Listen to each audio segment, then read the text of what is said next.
Mes chers camarades, bien le bonjour. On dit souvent que l'armée française a plié devant les forces allemandes en 1940. Mais si c'était le cas de la plus grosse partie des effectifs, eh bien certains ont refusé de se rendre en rejoignant ce que l'on appelle les FFL, les Forces Françaises Libres. D'autres soldats de l'ombre, simples civils, ont opté pour la résistance et ont mis leur vie en danger jusqu'à la libération. Certains de ces combattants de la première heure ont été récompensés pour leur parcours exceptionnel et leur engagement par la Croix de la Libération. Et ça tombe plutôt bien parce que je suis pile au bon endroit pour vous en parler.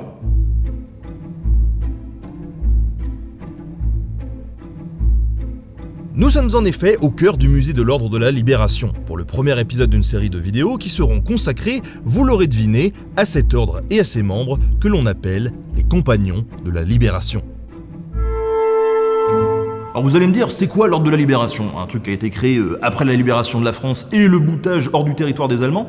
Eh ben, pas vraiment, c'est même plutôt l'inverse. Et oui, puisque l'Ordre de la Libération, il a été créé le 16 novembre 1940, soit au début de l'occupation. Alors, comment et pourquoi? Bon, ça c'est une autre question, mais on va faire un bref retour en arrière pour y voir plus clair. Le 1er septembre 1939, la Seconde Guerre mondiale démarre lorsque l'Allemagne envahit la Pologne. Unis à celle-ci par des traités, la France et le Royaume-Uni déclarent en retour la guerre à l'Allemagne le 3 septembre. Mais sans qu'aucun camp ne lance véritablement d'offensive vers l'autre. C'est ce qu'on appelle la drôle de guerre, durant laquelle les belligérants se font face sans opération majeure, alors que la Pologne, elle, tombe. C'est dans ce contexte qu'intervient un officier vétéran de la Première Guerre mondiale passionné de stratégie et de politique, un certain Charles de Gaulle. À cette époque, il n'est pas encore général, mais colonel au 507e régiment de chars de combat.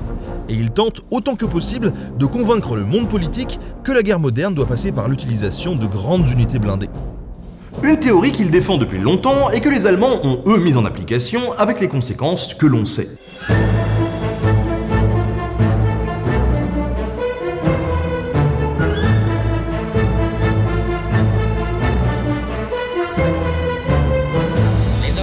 Naturel n'arrête pas l'avance ennemie.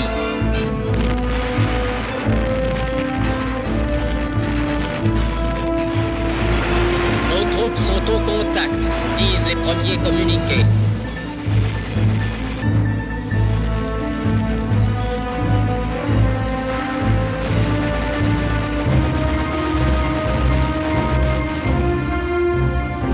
Première arme inédite, le Stuka va faire parler de lui.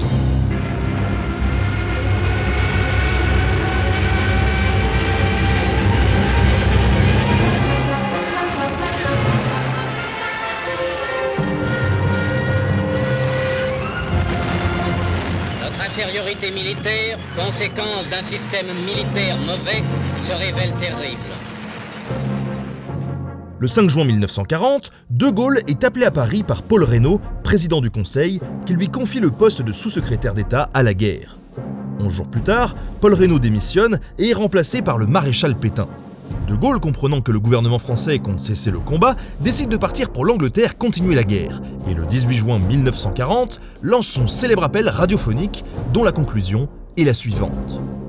Moi, général de Gaulle, actuellement à Londres, j'invite les officiers et les soldats français qui se trouvent en territoire britannique, ou qui viendraient à s'y trouver, avec leurs armes ou sans leurs armes, à se mettre en rapport avec moi. Quoi qu'il arrive, la flamme de la résistance française ne doit pas s'éteindre, et ne s'éteindra pas.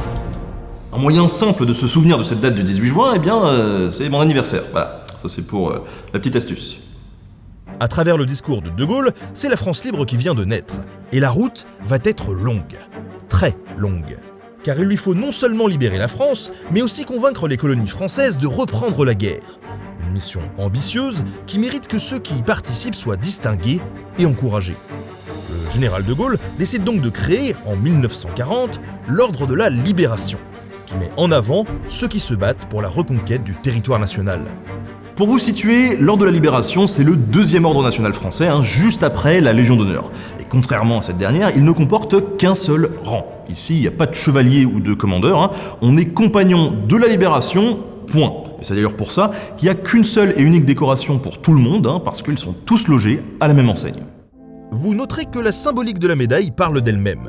La croix de Lorraine de la France libre, alliée au glaive de combat. Quant aux couleurs, elles sont simples. Le noir pour le deuil de la France, le vert pour l'espoir de la libérer. D'où le vert qui l'emporte sur le noir parce qu'on a l'espérance, à cette époque, de contrer la menace et de libérer le pays. Au dos de la médaille, la devise de l'ordre est en latin, on peut y lire Patriam servando victoriam tulit. Voilà, donc j'ai fait option latin en 5e, mais je me suis quand même fait aider pour la trad. Et en gros, ça nous donne, en servant la patrie, il a remporté la victoire. Ils ne sont que 1038 à avoir décroché cette croix, mais 5 communes et 18 unités combattantes ont aussi obtenu cette précieuse décoration. Et durant cette série de vidéos, je vais avoir l'occasion de vous parler de quelques-uns de ces détenteurs de médailles. Des hommes, comme le général Leclerc ou Philippe Kieffer qui fonda le commando du même nom. Des femmes, comme Bertie Albrecht, qui non seulement résista mais créa un service social pour venir à l'aide des familles de ses camarades. Ou Lord Diebold, qui fut l'une des ombres de Jean Moulin. Et même d'un sous-marin, le Ruby. Oui, vous l'avez compris, on va surtout être sur de l'histoire guerrière dans cette série. On n'est pas là pour enfiler des perles, et ça nous donnera l'occasion d'aborder diverses thématiques très intéressantes et parfois méconnues. Allez, pour la peine, je vais vous donner un avant-goût du programme, et on va aller ensemble se balader dans ce musée de l'Ordre de la Libération, hébergé depuis 1970 au sein même de l'Hôtel des Invalides à Paris. Ce musée qui est d'ailleurs conçu pour mettre en avant les différents aspects de la France libre et de la Résistance.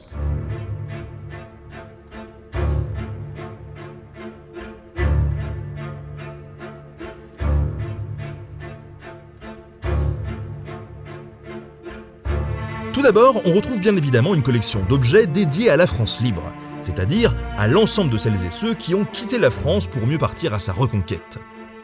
L'occasion de découvrir les unités françaises libres, qu'elles soient terrestres, comme la 2e division blindée de Leclerc qui combattit de l'Afrique du Nord jusqu'à Paris avant de libérer Strasbourg, ou navales comme le 1er bataillon de fusiliers marins commando qui fut la première unité à mettre le pied en France le 6 juin 1944. Et cette France libre, on peut la suivre de ses débuts, avec ses quelques centaines de volontaires qui ont gagné l'Angleterre, jusqu'à la phase finale de la guerre, où ils sont des dizaines de milliers à œuvrer, depuis les territoires libérés ou ralliés, à la libération du pays. L'occasion de découvrir aussi les aviateurs français de l'unité Normandie, qui partirent se battre en URSS et sont encore aujourd'hui l'un des symboles de l'amitié franco-russe. Comment des Tahitiens se sont retrouvés au fin fond du désert libyen à retenir le célèbre général Rommel. Une salle entière est bien sûr dédiée au fondateur de l'ordre et chef de la France libre, Charles de Gaulle, où l'on peut retrouver les manuscrits de certains textes devenus mondialement célèbres par la suite. C'est lui le boss. Mais la libération, c'est aussi celle qui s'est faite de l'intérieur, car une minorité de femmes et d'hommes va, vous le savez, refuser le nouveau régime de Vichy et vouloir faire quelque chose. Et cela s'est fait sous quantité de formes. Certains vont prendre les armes, d'autres saboter ou renseigner pour les Alliés, ou encore aider des pilotes, évadés, juifs et autres personnes mises en danger à quitter le pays en sécurité. Ce risque, ils sont nombreux à l'avoir payé de la déportation et même de leur vie. Ils étaient d'origine sociale différente, ne partageaient pas les mêmes opinions politiques, mais se sont cependant organisés pour aider la France à se libérer. On peut ainsi voir de l'équipement et de faux papiers utilisés par la résistance, ainsi que des souvenirs nombreux de ces combats. Mais l'histoire de la libération, c'est aussi celle de la déportation. Car si on parle régulièrement des différentes populations qui ont été déportées, de la Shoah et des minorités qui ont été massacrées par le régime nazi, il faut aussi se souvenir que la déportation était une peine qui pesait au-dessus des résistants, et que bon nombre d'entre eux n'en sont jamais revenus. Et même dans les camps, la résistance continuait. Les condamnés étaient envoyés aux travaux forcés, souvent dans des usines alimentant les armées du Reich. Le sabotage était donc une manière de continuer le combat. Avec des conséquences souvent fatales, pour qui était pris, vous pouvez l'imaginer. Et si l'Ordre de la Libération gère ce musée, c'est aussi, justement, pour mettre en avant les valeurs portées par ses compagnons, qui ont refusé de se soumettre face à l'injustice malgré les risques qui pesaient sur eux. Ces valeurs, l'Ordre continue de les porter et surtout travaille à les transmettre aux nouvelles générations. Et moi là-dedans, ce qui m'a motivé à vous présenter cet ordre, c'est justement cette question d'unité, malgré les différences de chacun, des différences qui peuvent être politiques ou sociales et qui ici n'ont plus vraiment de sens. Aujourd'hui, c'est aussi l'Ordre de la Libération qui participe à l'organisation de nombre de commémorations, comme celle de l'appel du 18 juin au Mont Valérien, et qui vient en aide à ses membres et à leurs familles lorsqu'ils rencontrent des difficultés. Vous imaginez bien qu'avec tout ça, je vais avoir beaucoup de choses à vous dire, et j'espère sincèrement que ça plaira, car au final, on parle souvent des Américains, des Anglais et des Allemands, mais pas vraiment des combattants français. Et si vous pensez bien connaître la Seconde Guerre mondiale, la Résistance et la France libre, j'espère vous faire découvrir des choses et des personnes qui, je le pense, devraient vous marquer. Et puis bon, je passe souvent dans le cocorico sur la chaîne, alors une fois de temps en temps, ça fait pas de mal. Merci à l'Ordre de la Libération de permettre la réalisation de cette série. On se retrouve très vite pour de nouveaux épisodes. Restez à l'affût, à la prochaine.